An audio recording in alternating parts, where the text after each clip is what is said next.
If the Joker ever dropped a mixtape, it'd sound a lot like Yeezus.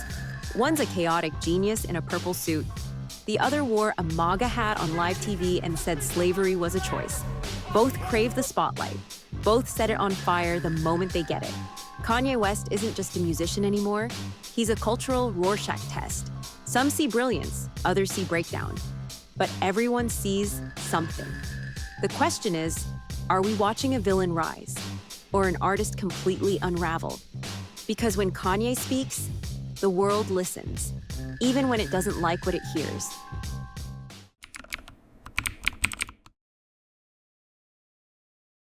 Before the chaos, before the masks, the rants, and the headlines, there was just pain. Raw, unpolished, ignored pain.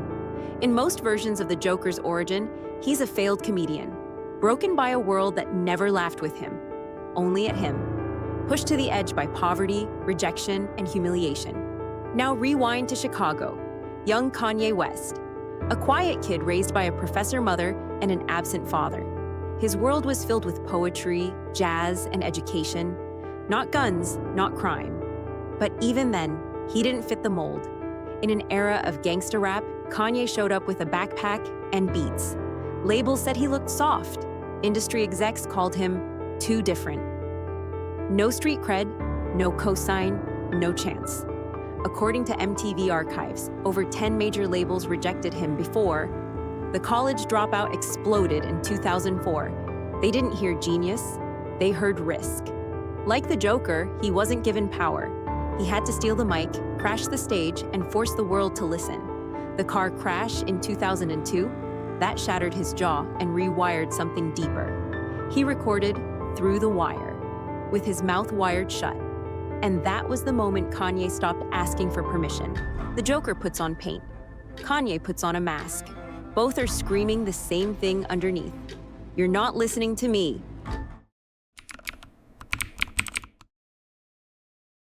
The Joker doesn't wear a mask to hide. He wears it to reveal.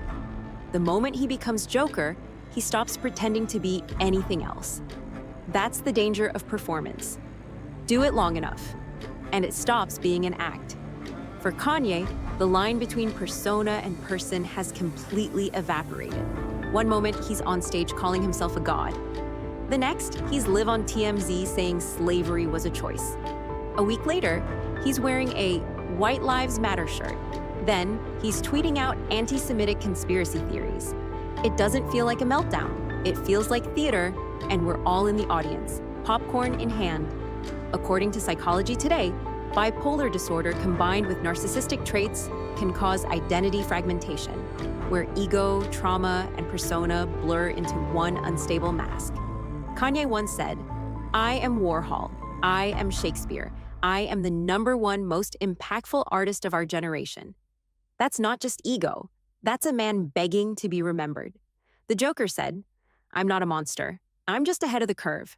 Both men believe they see a deeper truth. Both believe they're surrounded by fools. And both have stopped trying to explain themselves to the world. When you laugh at the Joker, you prove his point. When you cancel Kanye, you become part of the art.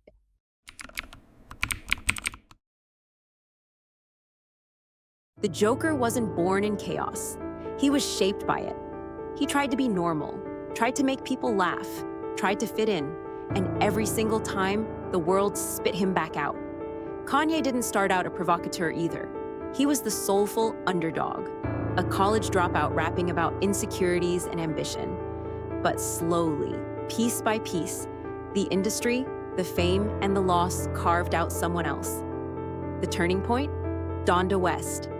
When his mother died in 2007 after surgery complications, it wasn't just the emotional anchor of his life that disappeared.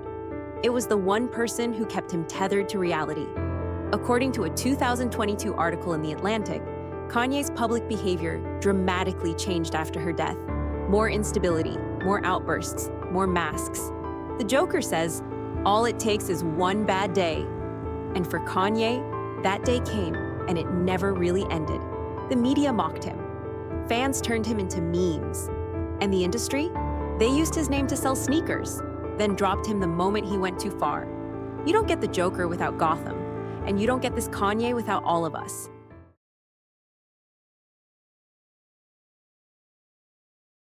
Here's the question that haunts every Kanye conversation. Can you separate the art from the artist? Can you blast flashing lights without remembering the anti-Semitic tweets? Can you wear Yeezys without hearing him say slavery was a choice? That's the paradox of genius wrapped in controversy. The Joker makes you laugh, then makes you sick for laughing. Kanye makes you dance, then makes you wonder if you should have hit play at all. Joker weaponizes pain. Kanye monetizes it. But at the core, it's the same material. Unhealed trauma. We call them narcissists. We call them dangerous. And sometimes, yeah, they are. But what do you expect from people who've turned themselves into mirrors, reflecting back everything we ignore? In a society that glorifies genius but punishes madness, what happens to someone who's both? The Joker says, you get what you deserve.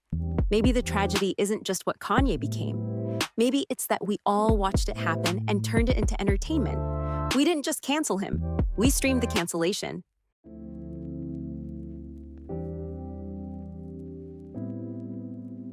At some point, Kanye stopped selling music. He started selling belief. Sunday service wasn't just a concert series. It was a sermon with sneakers.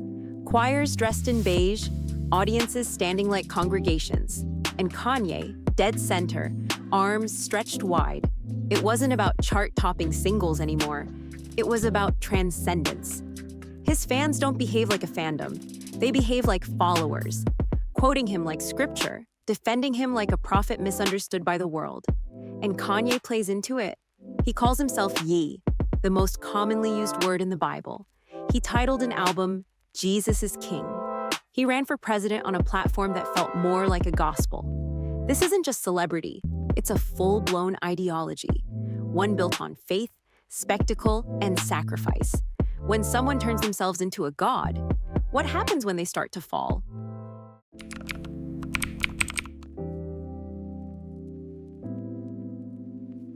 In the beginning, Kanye shaped the culture.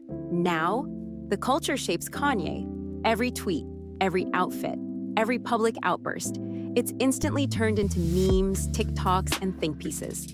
He drops a cryptic post, Reddit decodes it, he shows up with a new look, Instagram remixes it into parody, fashion, and fan edits. He's no longer just an artist, he's a medium. We remix him in real time. Every choice he makes becomes content, which means he's both the subject and the product. And maybe that's the scariest part. When your identity becomes public property, how do you even know who you are anymore?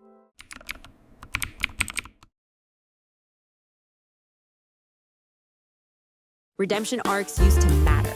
A public apology, a comeback album, a second chance. But today, we don't want apologies. We want villains. If Kanye suddenly rebranded, if he got help, if he showed real remorse, would anyone actually listen? Or would people just say, too late, too boring, too safe? The truth is, a redemption arc doesn't go viral. A downfall does. So we don't root for healing anymore, we root for collapse, because it's more entertaining.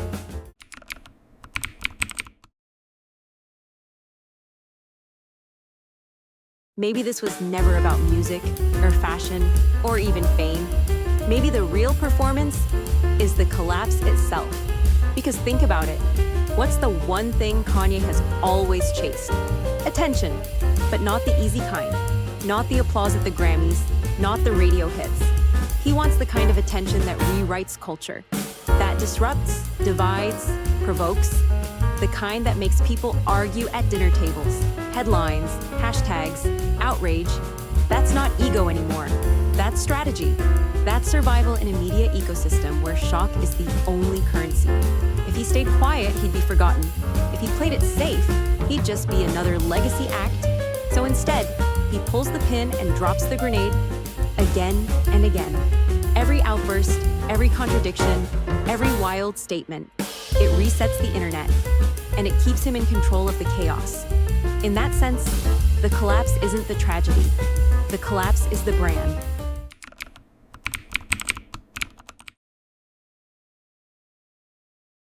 Kanye's story isn't just about one man losing control.